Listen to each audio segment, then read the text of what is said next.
जय श्री राम। दोस्तों, आज हम आपको श्री राम भक्त की कहानी सुनाने वाले हैं, जिन्होंने निभाया अपने भक्त के साथ भाइयों का फर्ज। अयोध्या के बहुत निकट है पौराणिक नदी के पास कुटिल है, जिसे आज टेरी कहते हैं। उसके तट के निकट ही एक भक्त परिवार रहता था। उनके घर एक लीला नाम की बालिका थी। वे लोग नित्य श्री कनक बिहारी जी का दर्शन करने अयोध्या आते थे। लीला का कोई सगा भाई नहीं था, केवल एक मौसेरा भाई ही था। वह जब भी श्री रघुनाथ जी का दर्शन करने आता, उसके मन में यही भाव आता कि भगवान मेरे अपने ही भाई हैं। उसकी आयु उस समय मात्र 5 वर्ष की थी। रक्षाबंधन से कुछ समय पूर्व उसने भगवान से कहा कि मैं आपको राखी बांधने आऊंगी। उसने सुंदर राखी बनाई और रक्षाबंधन पूर्णिमा पर मंदिर लेकर आ गई। पुजारी जी से कहा कि हमने भैया के लिए राखी लाई है। पुजारी जी ने छोटी सी लीला को गोद में उठा लिया और उससे कहा कि मैं तुम्हें राखी सहित भगवान को स्पर्श कर देता हूँ और राखी मैं बांध दूंगा। पुजारी जी ने राखी बांध दी और उसको प्रसाद दिया। अब हर वर्ष राखी बांधने का उसका नियम बन गया। समय के साथ वह बड़ी हो गई और उसका विवाह निश्चित हो गया।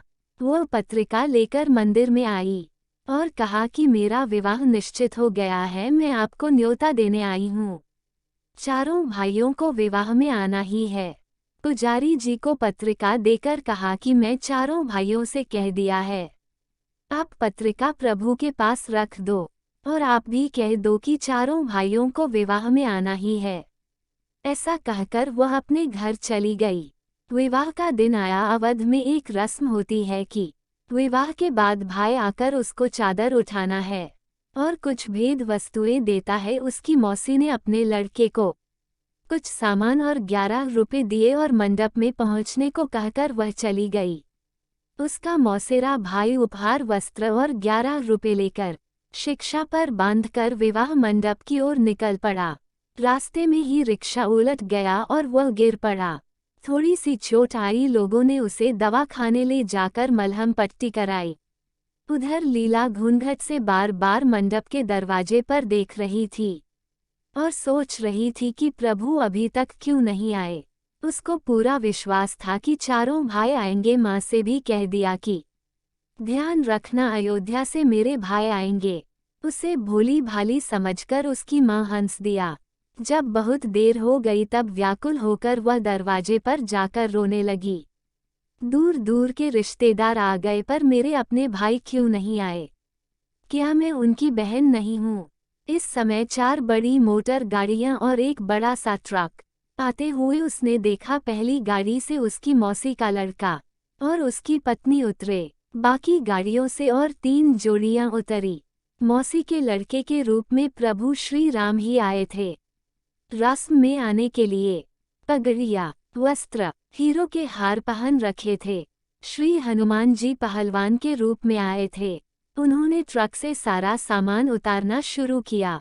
सोने, चांदी, पीतल, तांबे के बहुत से बर्तन, बिस्तर, सोफे, ओढ़ने बिछाने के वस्त्र, साड़ियाँ, अलमारियाँ, खूब सारे आभूषण। मोती देखकर सब आश्चर्य में पड़ गई कि इतना कीमती सामान मेरा लड़का कहाँ से लेकर आया। चारों का तेज और सुंदरता देखकर लीला समझ गई कि यही मेरे चारों भाई हैं। लीला के आनंद का ठिकाना ना रहा। उसका रोना बंद हो गया। प्रभु जी ने इशारे से कहा कि किसी को अभी भेद मत बताना, इसे गोपनीय रखना। इनका रूप इतना मनोहर था कि सब उन्हें देखते ही रह गए। कोई पूछ ना पाया कि इतना सामान और अगरिया कैसे आई और यह अन्य 3 लोग कौन है। और अभी लीला जो रो रही थी, अभी इतना हंस रही है और आनंद में नाच रही है। किसी को कुछ समझ नहीं आ रहा था। जब तक उसकी विदाई नहीं हुई तब तक चारों भाई उसके साथ ही रहे। सभी गले मिले और आशीर्वाद दिया। लीला ने कहा, जैसे आज शादी में सब संभाल लिया वैसे जीवन भर मुझे संभालना।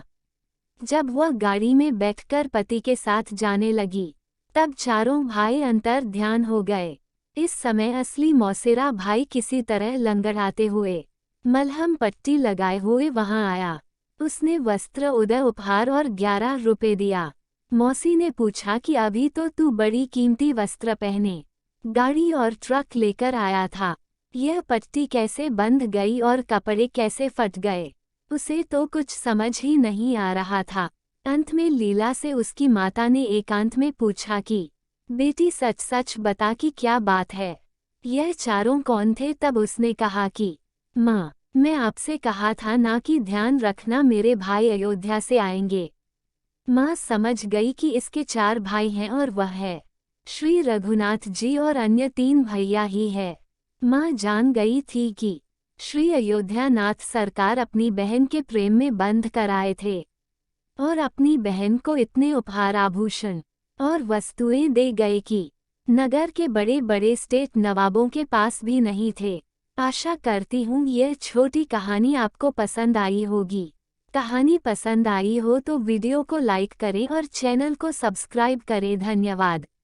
और कमेंट बॉक्स में जय श्री राम लिखना ना भूलिएगा।